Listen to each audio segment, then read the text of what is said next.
This is Tom Fox. I'm the Compliance Evangelist. I would like to welcome you to an exciting new series I'm putting on each month in 2017. In the month of January, I'm going to go through 30 days to a better compliance program.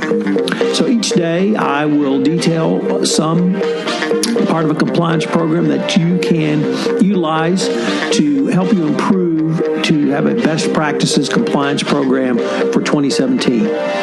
With the operationalization of compliance mandated by the Department of Justice in the form of their Compliance Council, Wei Chin, and incorporated into the FCPA pilot program announced by the Department of Justice in April 2016, it's more important than ever that you upgrade your compliance program and show how you've operationalized. In this series, I'm going to help you do that. I hope you will enjoy this series. I hope you will join me, and I look forward to this journey with you.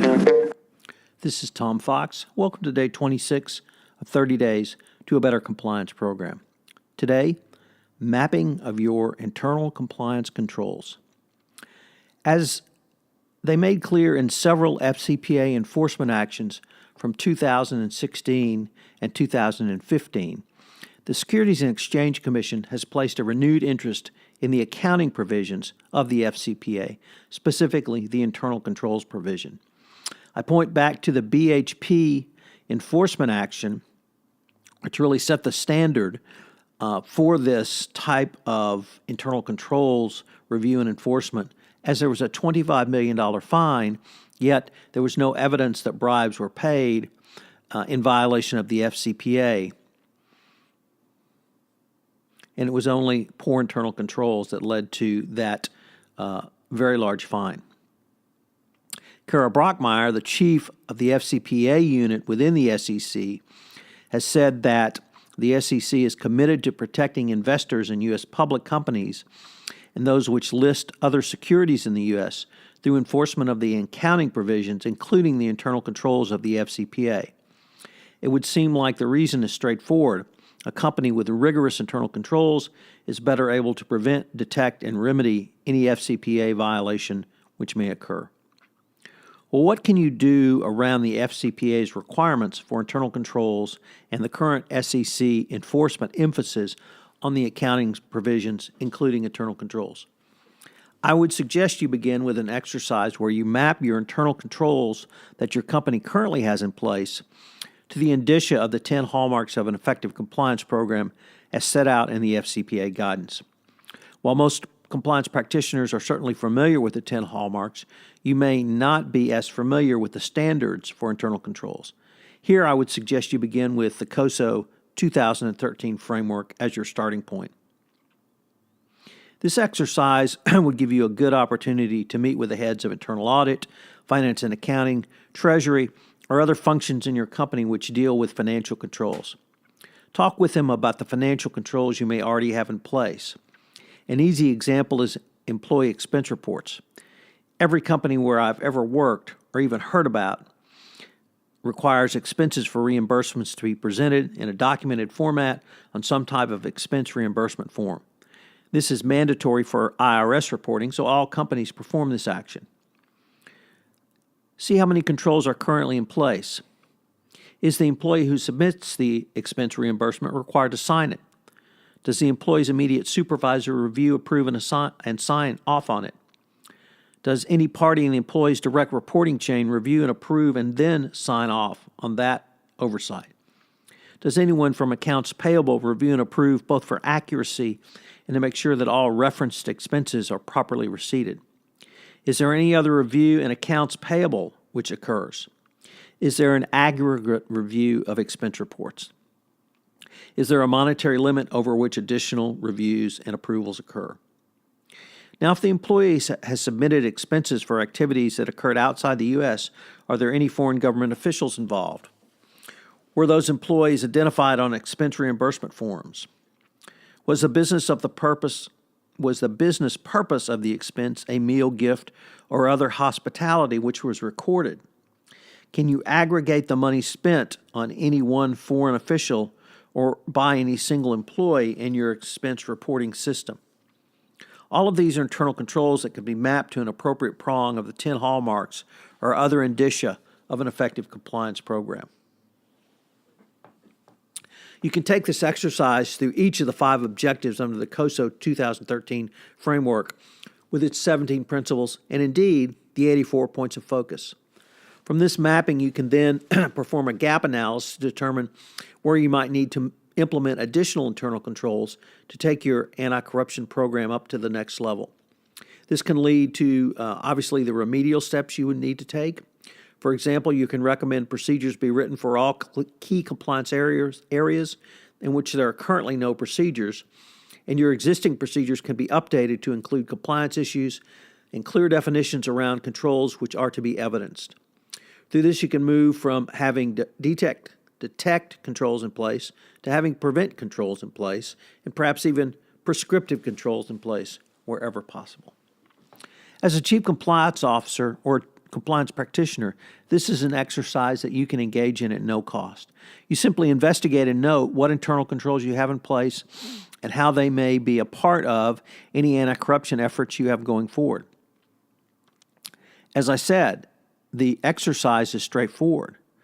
That does not mean it's easy. You have to work at it so that you simply do not have a check-the-box program. But using this exercise, even if you have limited resources, is not an excuse not to do something, and indeed it's rather a poor excuse. So from the BHP FCPA enforcement action, indeed up through this month, with the Mondelez enforcement action out of India, where once again there was a internal control violation and attendant SEC fine where there was no evidence that a bribe was paid or even offered. It's pretty clear that you're required to have effective internal controls in place.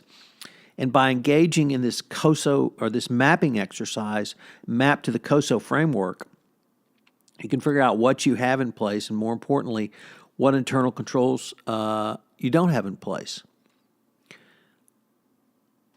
The exercise can be accomplished by a relatively easy technique. And if you're listening to this podcast and you would like to have a spreadsheet which maps the 10 hallmarks of an effective compliance program to the entire COSO framework, including the 5 objectives, 17 principles, and 84 points of focus, you can email me and I will provide you that at no cost. But you only get that if you're listening to this podcast and email me. So you can email me at tfox@tfoxlaw.com. If you're not listening to this podcast, sorry, you don't get the mapping spreadsheet. But it gives you a way to think through your compliance program. It also gives you a way to document what you do and you don't have in place. And obviously, document is a key component of any effective compliance program. Nevertheless, not knowing what you do not have in place can be equally problematic for you. So what are the 3 key takeaways from day 26? Well, first of all, you really need to find out the internal controls you have in place. And this exercise in and of itself is incredibly valuable. I've previously spoken about internal controls you might have in place that you're simply not aware of because you haven't called them a compliance internal control. And the gifts, entertainment, reimburse form is certainly one, but there may be others around the contracting process, around approval of expenses, extraordinary expenses. There may be controls around discounts. There may be controls around payments made to or from third parties. You just may not be aware of them, yet they are part of your compliance program. Second, map your compliance internal controls to the COSO framework. That is the framework recognized by the SEC. You will not be sanctioned or even questioned if you use the COSO framework. You've got the 5 objectives, the 17 principles, and the 84 points of focus. There's lots of information there. It gives you a very good gap analysis of what you may not have. But the regulators recognize it. And if you have something there, it leads to key takeaway number 3, which is use the gap analysis to remediate. This is what the regulators want to see. They want to see that you've looked at your internal controls, you've analyzed what gaps you have in place, and then you're moving towards remediating those gaps. So by doing this mapping exercise, you have in place the information you need to move forward. I can map to this. This is Tom Fox. Thank you very much for listening to day 26, and I hope you'll join me for day 27 of 30 days to a better compliance program. Thank you.